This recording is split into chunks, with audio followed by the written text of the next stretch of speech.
Donc à la base, j'ai un doctorat en automatique que j'ai réalisé à Nancy. Voilà. Et suite à mon doctorat, j'ai travaillé dans l'industrie à différents postes.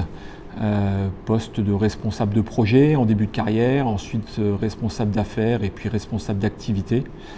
Donc j'ai travaillé essentiellement dans le domaine de la fabrication de machines spéciales, embarquant différentes technologies et notamment je me suis un peu spécialisé dans le domaine de la vision industrielle. Ça consiste à utiliser avant tout des caméras et un système informatique derrière, un système électronique, voilà, pour faire du contrôle qualité de produits qui sont fabriqués ou alors pour faire du guidage de robots. Voilà. Donc, par exemple, j'ai travaillé avec l'industrie automobile pour le développement du contrôle d'un robot qui était chargé, par exemple, de déposer des pare-brises dans les véhicules voilà, sur chaîne automobile. Voilà. Ou alors un autre exemple, c'est le contrôle un petit peu plus simple, on va dire, du niveau, enfin dans l'industrie de l'embouteillage par exemple, où il s'agit de contrôler le bon niveau de remplissage des bouteilles, la qualité du bouchage et le bon positionnement de l'étiquette par exemple sur les bouteilles. Effectivement, pendant mon doctorat, j'ai réalisé quelques cours de formation en IUT. Voilà, c'est un domaine qui m'a toujours beaucoup intéressé. Ce qui m'a particulièrement intéressé dans le poste qui était proposé par l'ISTP, c'est le fait d'allier à la fois formation dans un domaine scientifique, puisqu'à la base c'est quand même le domaine scientifique qui m'intéresse, mais c'est d'allier ça avec la possibilité de garder un pied dans le monde industriel.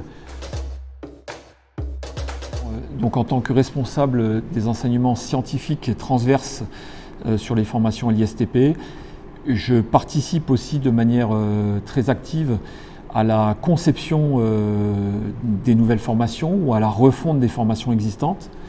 Donc je trouve ça extrêmement intéressant puisqu'il s'agit de partir au départ des compétences qui sont exprimées par les entreprises. Donc on va écouter ces entreprises-là pour décrypter leurs besoins actuels, mais également leurs besoins futurs. Et à partir de ce référentiel de compétences qui est établi, il s'agit de définir un programme de formation académique, donc sur des matières qui vont être enseignées. Et également, il va falloir aussi réfléchir à l'accompagnement qu'il faudra mettre en place des élèves au sein de leur situation professionnelle pour développer leurs compétences. Dans le métier, il y a la conception, mais il y a aussi l'amélioration continue des enseignements. Donc pour ça, on est à l'écoute permanente, on va dire, enfin en tout cas très régulière, à la fois des élèves, à la fois des entreprises, puisque, vous l'avez compris, avec notre activité de tutorat, on est en permanence dans les entreprises, donc on a ces remontées du terrain. Et donc au regard de tout ça, il s'agit de travailler de manière assez fine finalement avec l'équipe enseignante en place, pour ajuster le contenu du programme de formation, donc des différentes matières qui ont été enseignées, mais également ajuster également les modalités de formation, puisque l'idée c'est quand même de rendre les élèves le plus actifs dans les modules d'enseignement, voilà, de manière à ce que les savoirs qui sont dispensés, les compétences qui sont développées, soient le plus ancrées, on va dire, en fin de formation.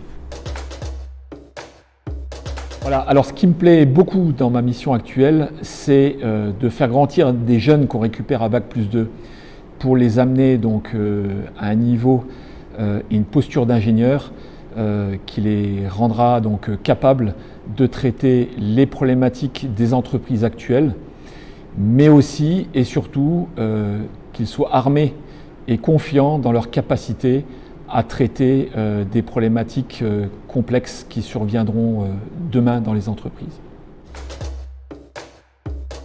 Oui, j'ai envie de leur dire qu'il faut oser. Voilà. Je trouve que c'est vraiment le mot-clé lorsqu'on aborde une formation.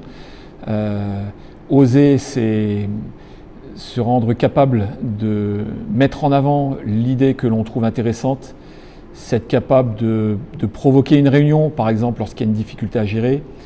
C'est oser partir à l'international, c'est oser accepter de nouveaux défis. Voilà, c'est toutes ces choses-là qui vont vous permettre de vous différencier, d'apporter de la valeur ajoutée, bien entendu, à vos entreprises. Voilà. Et puis, c'est surtout ce qui va vous permettre de vous enrichir à la fois professionnellement, mais aussi de manière personnelle.